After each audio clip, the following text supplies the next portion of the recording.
大家好，这里是澳洲来信。今天咱们聊一个特别容易让人上当的话题。你发现没有，真正坏的东西，很多时候根本不会把坏两个字写在脸上。他不会说自己教你算计人，也不会说自己教你钻空子，更不会说自己教你怎么把别人踩下去。他通常换一身很干净的衣服，站在最体面的地方，摆出最像样的姿态。他会告诉你，这是职场智慧，这是人生进阶，这是快速成功，这是少走弯路，听起来全是正道。实际上很多时候骨子里讲的却是另一套东西。这几年类似的书、课、视频大家见得太多了，有的讲职场权谋，有的讲沟通博弈，有的讲高情商拿捏，有的讲怎样看透人性。标题越像成功学，越像人生指南，越像在帮你往上走，里面越可能夹着阴招。他不直接教你作恶，但他会一点一点告诉你怎么利用别人，怎么操控关系，怎么在规则边缘反复试探，怎么把手段包装成能力。问题就在这儿，人一旦把这种东西当成捷径，就很容易把自己带偏。因为你以为你是在学习现实，实际上你是在学习如何失去底线。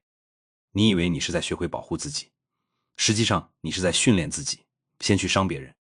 你以为你掌握了职场生存术，最后很可能掌握的是一套把人际关系弄成零和博弈的办法。所以今天这期，我想从一部中国历史上非常有名也非常危险的书讲起。这本书叫《罗织经》，很多人一听这个名字可能还觉得挺陌生，但你只要看它的内容，就会明白为什么后世会把它看成邪书。所谓罗织，就是罗织罪名，它不是教你怎么修身齐家，也不是教你怎么治国安民，他专门研究一件事，怎么给人安罪名，怎么逼人认罪，怎么把一个本来没那么大问题的人硬生生做成一个罪人。这就可怕了，因为他不是简单讲坏人怎么坏，而是把坏事写成了方法论。他不是偶尔教你耍一次阴招，而是把阴招整理成流程，整理成套路，整理成可复制的经验。你如果真照着学，最后不是变得更聪明，而是更冷、更狠，也更不像个人。罗织经为什么会出现？这就要回到武则天时期。武则天执政的时候，天下并不算太稳，她刚刚坐到那个位置上，四面八方都有人不服。有的人是嘴上不说，心里不服；有的人是表面顺从，背地里等机会；还有的人本来就跟李唐旧臣有千丝万缕的联系。在这种局面下，武则天最怕的是什么？不是明着跟她叫板的人，最怕的是那些表面看不出来但随时可能出手的人。于是一个非常现实也非常危险的需求就出现了，他需要一批特别擅长办脏活的人。这些人不用讲道理，讲的是结果；这些人不用讲公平，讲的是把隐患压下去。这些人最强的本事不是查案，而是把案子做实。来俊臣就是在这种环境里冒出来的人。这个人出身并不光彩，按今天的话说，他不是传统意义上那种靠学问、靠门第、靠本事一步一步上来的正派人物。他从小受的影响也不是要做一个好官，他家里本来就不干净，父亲就是当地有名的恶棍，横行乡里，欺男霸女，什么坏事都干。来俊臣小时候看见这种人，在乡里特别有威风，大家都怕。他心里学到的第一课，不是善良，不是规则，而是只要够狠，就有人怕你。这个起点一错，后面就很难再回头。他长大以后，路子也就越走越歪。他很会钻制度的空子，也很会借官府的手整人。不是单纯的打架斗殴，而是知道怎么诬告，怎么构陷，怎么让别人替自己背锅。这种人最危险的地方就在这里，他不是那种傻坏，他是很有组织能力的坏。他知道怎么把私人怨恨变成公权力的伤害，知道怎么把流氓手段变成体制化的手段。最后他自己也进了监狱。这段故事特别值得细看，因为很多人以为坏人进了牢里就会老实一点，其实不一定。真正有脑子的坏人进了牢里，第一反应往往不是忏悔，而是找活路。来俊臣在监狱里的处境开始并不好，他本来就不是什么体面人，进去以后在犯人里面也处在很低的位置，上面有更狠的，下面还有更脏的，谁都能踩他两脚。在那种地方，挨打是常事，受气是常事，想活下去才是最要紧的事。他怎么办？他很快就学会了一招，叫举报。这招看起来很简单，但实际上特别毒。因为在监狱这种地方，只要你开始揭发别人，管理者就会立刻重视你。为什么？因为只要你嘴里还可能突出案子、突出线索、突出证人，那你就不能随便死在里面。所以你一旦说我要检举，你立刻就不一样了。别人先不能打你，管的人也会多看你两眼。来俊臣就是靠这个，先把自己从挨打的局面里保了下来。但这只是第一步，更狠的一步是他开始胡乱检举。他不是发现了什么真问题，而是抓住机会，捕风捉影，罗织罪名。这种举报一多，表面上看是立功，实际上会把整个系统拖进泥里。因为你一旦开始随便指认别人，后面的人就必须查，查不到你就是空口造谣，查出来一点，你就可能从告状的人变成有功的人。而来俊臣最擅长的就是把本来不成立的事情包装的像那么回事儿。这就是罗织经真正可怕的地方，他不是在讲真相，而是在讲如何制造真相的外壳。他不是在教你发现问题，而是在教你把问题做出来。后来来俊臣从监狱里脱身，居然还真的被武则天看中了。武则天一看，这个人太会搞事了，太会揣摩人了，太会做局了。这种人如果用对了方向，可能是利器；如果不用，可能就会变成自己的麻烦。可是在那个时代，武则天恰恰需要利器，于是来俊臣被提拔了。一个原本出身低、名声臭、手段狠的小流氓，摇身一变成了能办大案的人。这就是历史里最刺眼的地方，不是坏人怎么坏，而是一个坏人怎么因为时代需求被抬到了一个更大的位置上。他上去之后做的事就更狠了，凡是他看不顺眼的，凡是他怀疑的，凡是他觉得有威胁的，统统可以往谋反、贪污、结党、欺君这些方向上靠。没有证据不要紧，证据不够不要紧，只要你会罗织，事情就能被做成。很多酷吏都这样，但来俊臣的厉害之处在于他特别懂心理战。他知道人最怕什么，人最怕的不是挨一下，而是不知道下一下什么时候来。人最怕的不是一个硬拳头，而是一个随时能把你写进罪名里的系统。所以在那个时候，朝野上下都会怕他，因为谁也不知道自己哪天会不会被他盯上。今天你还在酒桌上说笑，明天你可能就成了通敌谋反的嫌疑人。这种恐惧远比单纯的暴力更可怕。说到这里，就要提到一个历史上很有名的故事，那就是请君入瓮。这4个字后来几乎成了中国人最熟悉的一个典故之一。它的意思很简单，表面上请你进去，实际上是把你关进自己设计的局里。这个故事的核心人物之一是周兴。周兴也是一个酷吏，而且比来俊臣资历更老，背景更硬，平时也看不上来俊臣。在周兴眼里，来俊臣这种人属于半路出家，手段是有，门路也有，但根子上不如自己，科班出身，所以他根本不拿来俊臣当回事儿。可历史很讽刺，越是看不起对方的人，越容易被对方抓住破绽。有一次，武则天怀疑周兴可能和谋反的人有牵连，就让来俊臣去查。来俊臣一听，心里就明白了，这不是一件普通差事，这是机会。只要办成了，他不仅能交差，还能借这个机会狠狠干掉老对手。问题是，周兴自己也是老狐狸，你硬来未必有用。于是来俊臣摆出一副虚心请教的样子，请周兴到家里喝酒，还说自己办案遇到难题，想向前辈讨个办法。周兴这种人平时看不起后辈，忽然被捧起来，心里当然舒服。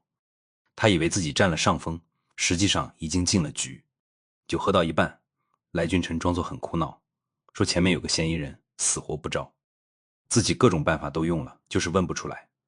周兴一听得意了，他觉得这正好显示自己的水平，于是他就出了一个极其阴毒的主意，把人放进大瓮里，下面点火慢慢烤，谁受得了谁就得招。这个主意一说出来，来俊臣立刻让人照办。然后他端起酒杯，客客气气地对周兴说，办法我学到了，现在天后正好也让我查你，请君入瓮。周兴当场就傻了，他自己出的主意，最后都回到了自己头上。这就是历史上最经典的一次，你教我怎么害人，我就用这招害你的反噬。来俊臣后来还把这种阴毒手法做得更熟练，他甚至连狄仁杰都整进去过。狄仁杰是谁？那是武则天身边非常重要的人。按常理，这种人怎么也不该被来俊臣搞倒，可现实就是这么荒唐。只要你掌握了罗织罪名的能力，哪怕是名臣，也可能被你按进泥里。狄仁杰被抓以后，也被逼着认罪。很多人会问，像狄仁杰这样的人，怎么会认？这就说明酷刑、恐惧、孤立这些东西有多狠。人不是铁打的。当一个人明白自己如果现在不低头，可能连活着出去的机会都没有，他会先活下来，再想别的办法。狄仁杰在狱中咬破手指，写下血书，最后才把冤情传出去。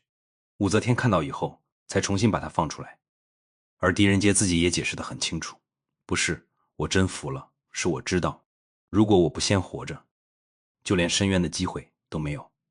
这件事其实已经把来俊臣的逻辑暴露得很彻底了。他不是单纯在办案，他是在制造一种恐惧秩序，让每一个人都知道，权力如果落到这样的人手里，真相不重要，能不能被写进去才重要。可这种人最后通常也不会有好下场，因为统治者需要他们的时候，会用他们；统治者觉得他们太脏、太狠、太伤民心的时候，也会清理他们。来俊臣最后死在武则天手里，正说明了这一点。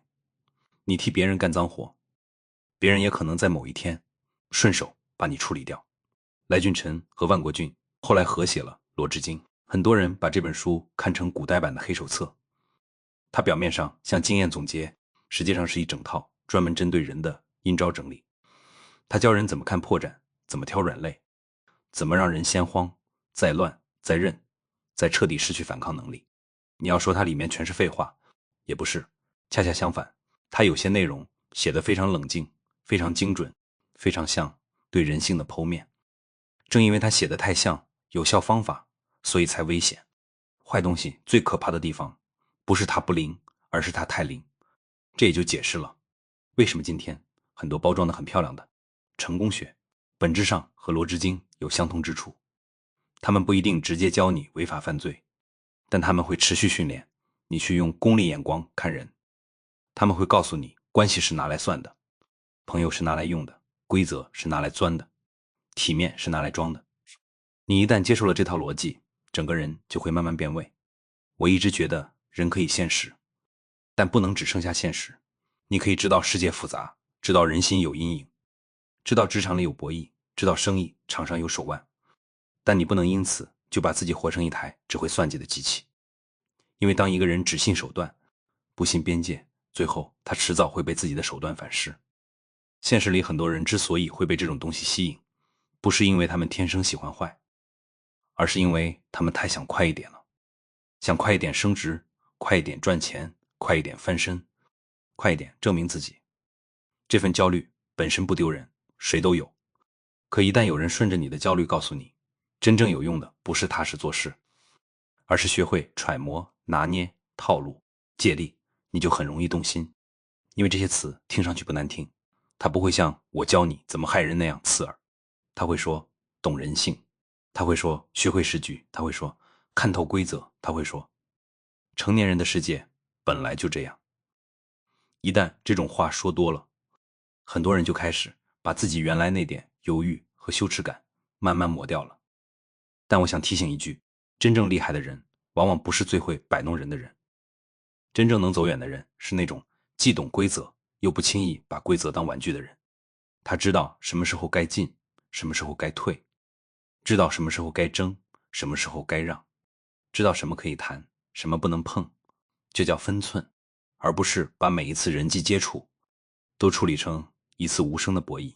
我在澳洲生活和工作这些年，也越来越清楚一件事，成熟社会里当然有竞争，也有利益，也有算计，但它更强调边界，强调程序，强调责任。你可以不喜欢一个人，但你不能随便毁掉他。你可以有立场，但不能把立场变成栽赃。你可以追求结果，但不能把结果建立在把别人踩碎的基础上。这套东西看似慢，实际上更稳。反过来说，很多人把成功理解得太窄了，好像只要赢一次就算本事，只要上去一步就算厉害。可真正的成功，不是你怎么上去的，而是你上去以后还能不能站得住。你靠阴招上去，迟早要防着别人也用阴招来对付你。你靠破坏信任起家，最后周围就只剩下互相防备。那种环境里，大家表面笑着，心里都在算着，实际谁都不踏实。所以我一直觉得像《罗织经》这种书，历史价值有，但现实意义只限于警醒。你可以读它，研究它，拆解它，看看它到底是怎么把人一步一步拖进黑暗的。但你不能把它当成通往成功的地图，那不是地图，那是陷阱说明书。我们今天谈它，不是为了替它翻案，恰恰相反，是为了提醒自己，别被那些看起来很高级，实际上很脏的东西骗了。很多人一开始只是想学一点说话技巧，学一点识人方法，学一点处事经验，结果看着看着就把自己带进了一个什么都能算，什么都能卖，什么都能牺牲的世界。到了那个时候，人虽然还活着，味道已经变了。所以说到底，底线不是一句空话，底线是你知道什么不能学，什么不能碰，什么一旦沾上就会把整个人带歪，这比赢一场嘴仗或者学会一个阴招重要得多。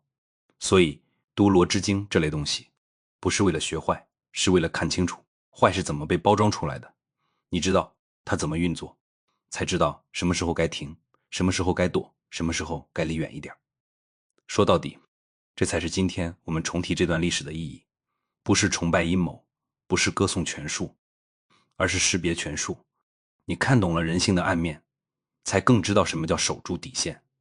你看懂了邪书怎么写，才更明白正路为什么难走，也为什么值得走。最后还是那句话，害人之心不可有，防人之心不可无。但真正高明的防，不是先学会去害别人，而是先看清谁在教你走歪路。这里是澳洲来信，谢谢观看，欢迎点赞、订阅、评论，咱们下期再见。